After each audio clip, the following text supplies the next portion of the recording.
The rebuild from historic flooding continues in eastern Kentucky. The housing organization in Owsley County estimates 50 homes were either destroyed or damaged, a devastating number in a small community that counts less than 5,000 people.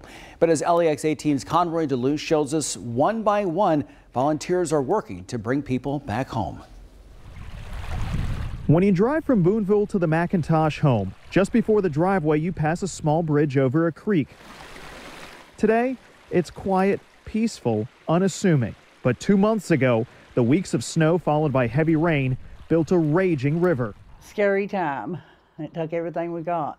Juanita, her husband, and son were sleeping as it rained that night until a phone call from her brother woke them up, and they left as the water rose.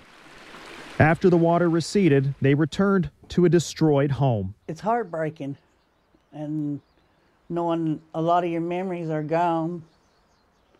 And thank God we got our lives, though. This storage building is even closer to the creek than the home, and the water rose way above my head. It's the most devastating flood in the history of Owsley County since it's been formed. Like many rural areas, Cassie Hudson says Owsley County has suffered from job losses over the years and the lack of safe, affordable housing to keep people there. She's the executive director of Partnership Housing, a Boonville-based nonprofit that fixes or builds homes for their neighbors. So if you want to keep your population and keep building instead of declining, you have to have decent housing. After the March storm, Hudson sprang into action to help families, such as the McIntoshes, rebuild and return. We had to tear it down actually to the stud walls, and we're rebuilding from walls up. The rest of the week, volunteers will blitz the project, which is set to finish by Sunday. Can't wait to get back home. I mean, it's going to look beautiful inside.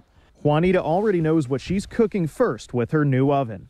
Oh, sweet beans, fried potatoes, and cornbread. This weekend, one family returns to Owsley County. Hudson says the hope is to finish more projects this summer to bring more families pushed out by the flood back home.